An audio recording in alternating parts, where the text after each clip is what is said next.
गीता में भगवान श्री कृष्ण ने रणभूमि में अर्जुन को जो ज्ञान दिया था वह गीता में बताया गया है। गीता में कुल 18 अध्याय हैं और उन सभी का अपना अलग अलग महत्व है। आइए जानते हैं गीता के पहला अध्याय का महत्व क्या है। श्री गीता उपनिषदों का सार है। महाभारत युद्ध के समय रणभूमि में भगवान श्री कृष्ण ने अर्जुन को जो ज्ञान दिया था वह गीता में बताया गया है। गीता में ऐसी बहुत सी बातें हैं जो मनुष्य को जीवन की कई कठिनाइयों को आसान बनाती है। इतना ही नहीं, गीता पढ़ने पर मनुष्य को बहुत सी नई जानकारियां भी मिलती है। साथ ही हर अध्याय के नियमित पाठ का अपना लाभ और महत्व है। भगवान शिव ने देवी पार्वती को गीता के पहले अध्याय के पाठ का महत्व जो बताया है वही यहाँ आपके लिए प्रस्तुत है।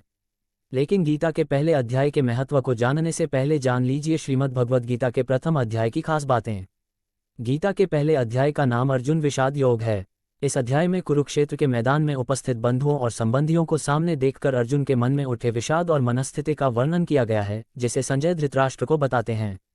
एक समय पार्वती जी ने पूछा है, महादेव जी, किस ज्ञान के बल पर संसार के सब लोग आपको शिव कहकर पूछते हैं? मृगछाला ओढ़े और अपने सभी अंगों में शमशान की विभूति लगाएं, गले में सर्प और नरमुंडों की माला पहने हुए हो, इनमें तो कोई भी पवित्र नहीं, फिर आप किस ज्ञान से पवित्र माने जाते हैं? तब महादेव ने उत्तर दिया कि हे प्रिय सुनो, मैं गीता ज्ञान को अपने हृदय में धारण करने से पवित्र माना जाता हूँ। इस ज्ञान से मुझे बाहर के कर्म नहीं व्यापते। तब पार्वती जी ने कहा कि हे भगवान, जिस गीता ज्ञान की आप ऐसी स्तुति करते हैं उसके श्रवण करने से कोई कृतार्थ भी हुआ है? महादेव ने उत्तर देते हुए कहा कि इस ज्ञान को सुनकर बहुत से जीव कृतार्थ हुए हैं और आगे भी होंगे। मैं तुम्हें एक पुरातन कथा कहता हूँ, तुम सुनो। एक समय पाताल लोक में शेषनाग की शैया पर श्री नारायण जी नैन मूंदकर आनंद में मग्न थे। उस वक्त भगवान के चरण दबाते हुए लक्ष्मी जी ने पूछा, है प्रभु, निद्रा और आलस्य तो उन पुरुषों को व्यापता है जो जीव तामसी होते हैं, फिर आप तो तीनों गुणों से अतीत हो। आप तो वासुदेव हो, आप जो नेत्र मूंद रहे हो, इससे मुझके बड़ा आश्चर्य है। नारायण जी ने उत्तर देते हुए कहा, है लक्ष्मी, मुझको निद्रा आलस्य नहीं व्यापता। एक शब्द रूप जो भगवद्गीता है उसमें जो ज्ञान है उसके आकार रूप है। ये गीता शब्द रूप अवतार है। इस गीता में यह अंग है, 5 अध्याय मेरे मुख है, 10 अध्याय मेरी भुजा है, 16वां अध्याय मेरा हृदय और मन और मेरा उदर है, 17वां अध्याय मेरी जंघा है, 18वां अध्याय मेरे चरण हैं। गीता श्लोक ही मेरी नाड़ियां हैं और जो गीता के अक्षर है वो मेरा रोम है। ऐसा मेरा शब्द रूपी जो गीता ज्ञान है उसी के अर्थ में हृदय में विचार करता हूँ और बहुत आनंद प्राप्त होते हूँ। लक्ष्मी जी बोली, हे श्री नारायण जी, जब श्री गीता जी का इतना ज्ञान है तो उसको सुनकर कोई जीव कृतार्थ भी हुआ है? सो मुझसे कहो। तब श्री नारायण ने कहा, हे लक्ष्मी, गीता ज्ञान को सुनकर बहुत से जीव कृतार्थ हुए हैं, सो तुम श्रवण करो। एक व्यक्ति था जो चांडालों के कर्म करता था और तेल नमक का व्यापार करता था। उसने एक बकरी पाली। एक दिन वह बकरी चराने के लिए वन में गया और वृक्ष से पत्ते तोड़ने लगा। वहां उसे एक सांप से दंश लिया, जिससे वह तुरंत मर गया।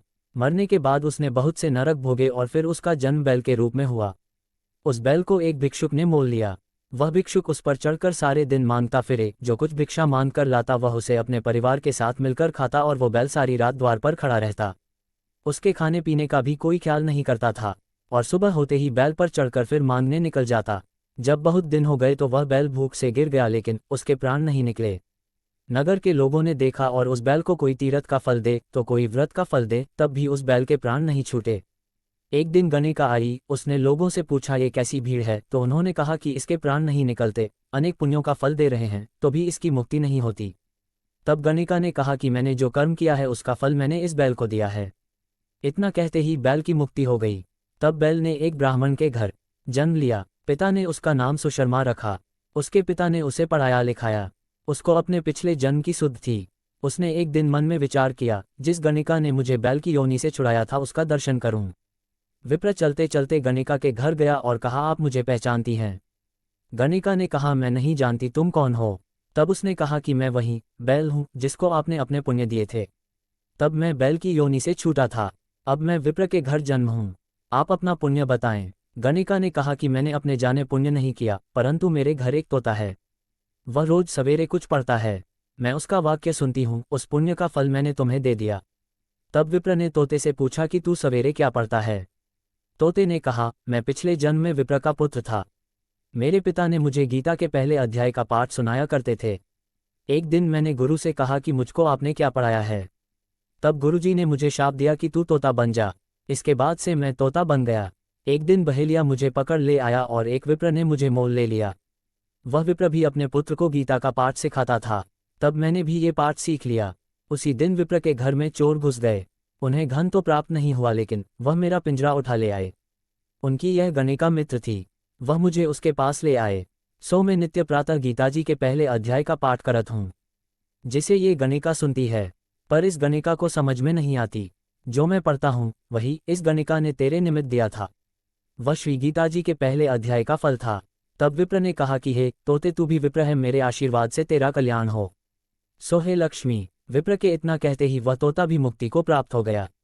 तब गणिका ने बुरे कर्म छोड़ भले कर्म ग्रहण किए और नित्य स्नान करके श्री गीताजी के प्रथम अध्याय का पाठ करना शुरू कर दिया, जिससे उसकी भी मुक्ति हो गई। आपको ये सार कैसी लगी मुझे कमेंट करके बताएं और चैनल को सब्सक्राइब कर ले।